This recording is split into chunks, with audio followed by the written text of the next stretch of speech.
حضرت عثمان غنی رضی اللہ تعالیٰ عنہ کی مظلومانہ شہادت کے بعد جب حضرت علی نے صحابہ کرام کی پرزور درخواست اور فرمائش پر مسلمانوں کو اس پرفتن اور پرآزمائش حالات سے نکالنے کے لیے خلافت کا عہدہ سنبھالا تو امیر شام معاویہ بن ابی سفیان نے حضرت علی کی خلافت کو کمزور کرنے کے لیے ان کی خلافت کو قبول کرنے سے انکار کر دیا، جس سے مسلمان آپسی رنجشوں اور عداوتوں کا شکار ہوئے اور حضرت علی رضی اللہ تعالیٰ عنہ کو خلافت سے دستبردار ہونے پر مجبور کیا جانے لگا۔ لیکن حضرت علی نے مضبوط قدموں کے ساتھ خلافت کے اس منصب کو تھامے رکھا اور مسلمانوں کو اس پرفتن اور آزمائشوں سے نکالنے کے لیے کوششیں جاری رکھیں، کیونکہ حضرت علی رضی اللہ تعالیٰ عنہ خود خلافت کے اس منصب کو سنبھالنے کے لیے آگے نہیں آئے تھے، بلکہ جب انہیں خلافت سنبھالنے کی درخواست کی جا رہی تھی تو حضرت علی رضی اللہ تعالیٰ عنہ نے حتی الامکان یہی کوشش کی تھی کہ میں خلافت اور اس منصب کو نہ سنبھالوں، لیکن مسلمانوں کے حالات کو دیکھتے ہوئے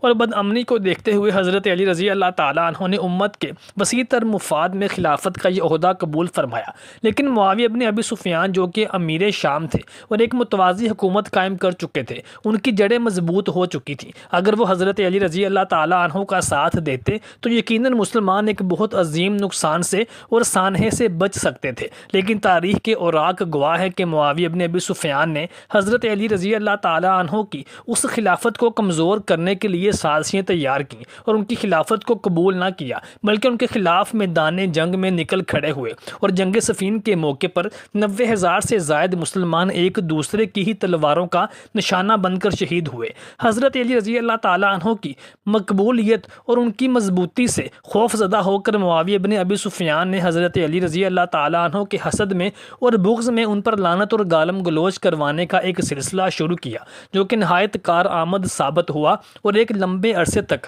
کوفہ کی مساجد کے ممبروں سے حضرت علی رضی اللہ تعالیٰ عنہ پر طعن و تشنیع اور سب و شتم کے تیر برسائے جاتے رہے۔ جب معاویہ نے سعد ابن ابی وقاص کو گورنر بنایا تو سعد کو حکم دیا اور کہا کہ تمہیں کس چیز نے روکا ہے کہ تم ابو تراب یعنی علی ابن ابی طالب پر سب و شتم نہ کرو؟ اس پر سعد ابن ابی وقاص نے کہا کہ میں نے رسول کریم صلی اللہ علیہ وسلم سے علی کے متعلق 3 ایسی باتیں سنی ہیں کہ جس کے بعد میں کبھی بھی علی پر سب و شتم نہیں کر سکتا۔ ابن جوزی اور علامہ بہقی کے مطابق اس حکم پر عمل نہیں ہوا، کیونکہ صحابی سعد ابن ابی وقاص نے مندرجہ ذیل 3 وجوہات کا حوالہ دیتے ہوئے حکم ماننے سے عذر کا اظہار کر دیا تھا۔ نمبر 1، قرآن کے مطابق علی اہل بیت میں سے ہیں جن کو اللہ تعالیٰ نے تمام برے عناصر سے پاک فرما دیا ہے۔ نمبر 2، پیغمبر اسلام کے مطابق علی کا تعلق ان سے ایسا ہی ہے جیسے ہارون کا موسیٰ علیہ السلام سے تھا۔ نمبر 3، پیغمبر اسلام نے جنگ خیبر کا پرچم علی ابن ابو طالب کو ہی عطا کیا تھا اور اللہ نے ان کو فتح سے نوازا۔ سعد ابن ابی وقاص نے معاویہ ابن ابی سفیان سے کہا کہ اگر تم میری گردن پر آرا بھی رکھ دو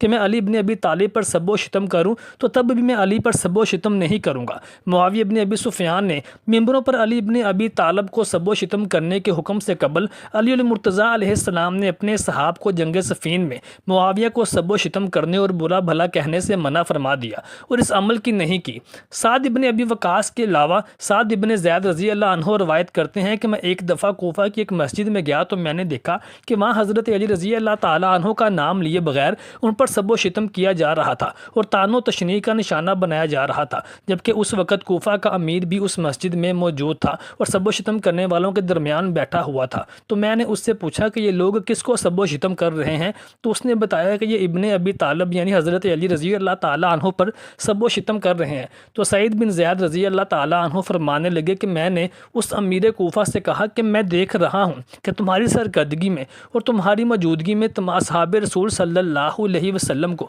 گالم گلوچ کی جا رہی ہے، ان پر سب و شتم کا اور لعنتوں کا سلسلہ شروع کیا جا رہا ہے اور تم خاموش تماشائی بنے بیٹھے دیکھ رہے ہو۔ باخدا میں نے نبی صلی اللہ علیہ وسلم سے حضرت علی رضی اللہ تعالیٰ عنہ کی فضیلت کے بارے میں جو الفاظ سن رکھے ہیں، مجھے ڈر ہے کہ کہیں بروز قیامت اللہ تبارک و تعالیٰ اسی سب و شتم کی وجہ سے تم لوگوں کو جہنم میں داخل نہ فرما دے۔ میں نے بارہا نبی صلی اللہ علیہ وآلہ وسلم سے سنا تھا کہ علی جنت میں ہے، اور یہی نہیں بلکہ میں نے نبی صلی اللہ علیہ وآلہ وسلم کی زبان اقدس سے 10 ایسے صحابہ کرام کے نام بھی سنے ہیں جن کو نبی صلی اللہ علیہ وسلم نے ان کی زندگی میں ہی جنت کی بشارت عطا فرما دی تھی، اور ان میں علی رضی اللہ تعالیٰ عنہ سر فہرست تھے۔ علی ابن ابی طالب علیہ السلام کی فوج میں سے حجر بن عدی اور عمر بن حمق نے معاویہ اور اہل شام پر لعنت کی اور برا بلا کہا، تو حضرت علی نے انہیں ایسا کرنے سے روکا تو انہوں نے پوچھا کہ کیا ہم حق پر نہیں؟ تو آپ نے جواب دیا ہم حق پر ہیں اور وہ باطل ہیں، لیکن پھر بھی میں گالم گلوچ اور سب و شتم کرنے کو پسند نہیں کرتا ہوں کہ شاید ہی وہ لوگ حق پر آ جائیں۔ نہج البلاغہ میں آیا کہ حضرت علی رضی اللہ تعالیٰ عنہ نے جنگ صفین کے موقع پر اپنے ساتھیوں میں سے چند آدمیوں کو سنا کہ وہ شامیوں پر اور معاویہ ابن ابی سفیان پر سب و شتم کر رہے ہیں، تو آپ نے فرمایا میں تمہارے لیے اس چیز کو پسند نہیں کرتا کہ تم گالیاں دینے لگو۔ اگر تم ان کے کرتوت کھولو اور ان کے صحیح حالات پیش کرو تو یہ ایک ٹھکانے کی بات ہے اور عذر تمام کرنے کا صحیح طریقہ کار ہوگا۔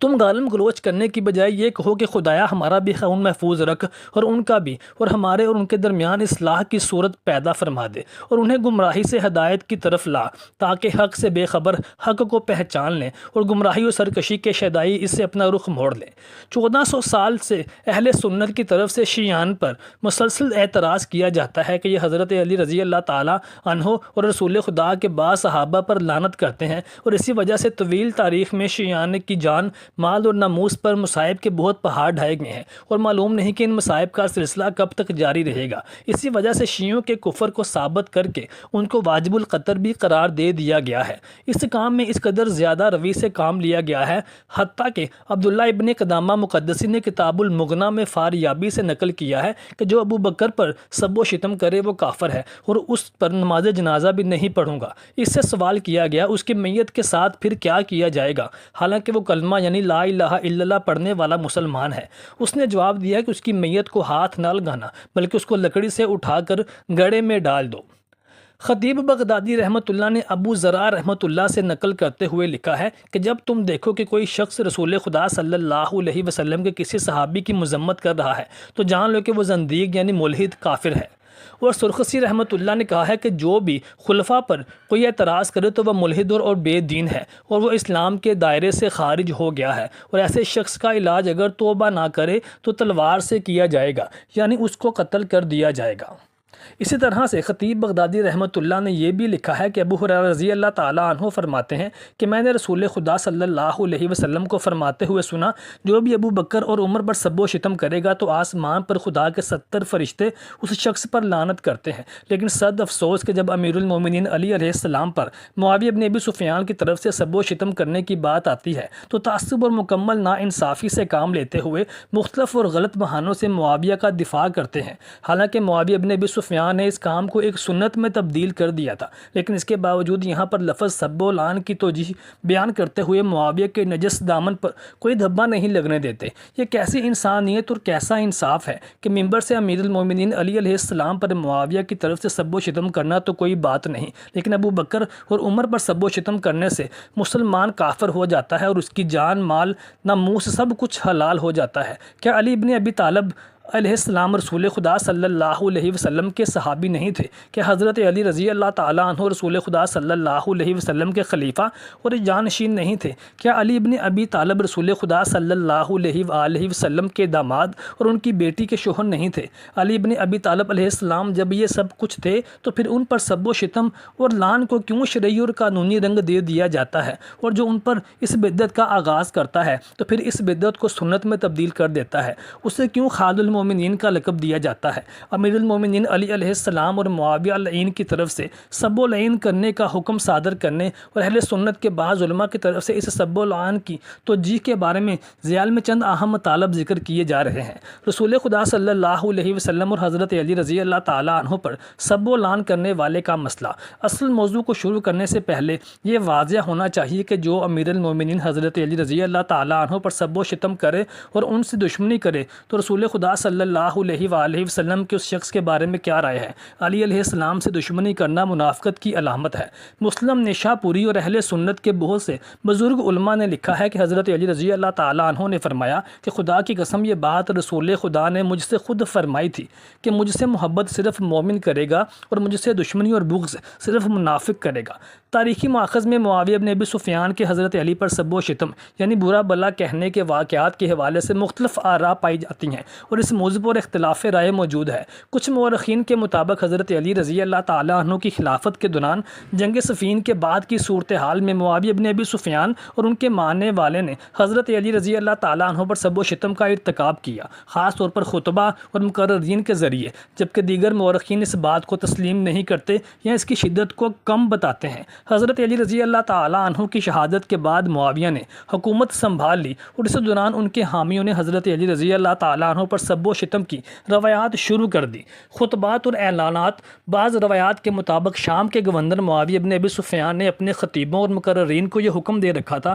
کہ وہ حضرت علی رضی اللہ تعالیٰ عنہ پر سب و شتم کریں۔ اس کے بعد یہ سلسلہ اموی دور تک جاری رہا۔ اس سب و شتم کا مقصد حضرت علی رضی اللہ تعالیٰ عنہ اور ان کے خاندان کی توہین کرنا تھا، تاکہ ان کے اقتدار کو مضبوط کیا جا سکے اور اموی خاندان کی برتری ثابت ہو سکے۔ یہ بات یاد رکھنا ضروری ہے کہ سب و شتم کے معاملے پر مورخین کے درمیان اختلاف ضرور ہے۔ تاریخی مصادر معاویہ بن ابی سفیان کے حضرت علی رضی اللہ تعالیٰ عنہ پر سب و شتم کے بارے میں تفصیلی معلومات کے لیے طبری، ابن اسیر اور ابن خلدون جیسے مورخین کی کتب کا مطالعہ بھی کیا جا سکتا ہے۔ اللہ تعالیٰ سے دعا ہے کہ وہ ہمیں نبی صلی اللہ علیہ وآلہ وسلم سے، ان کی اولاد سے محبت کرنے کی عقیدت رکھنے کی توفیق عطا فرمائے اور بغض علی علیہ السلام سے بچائے، آمین۔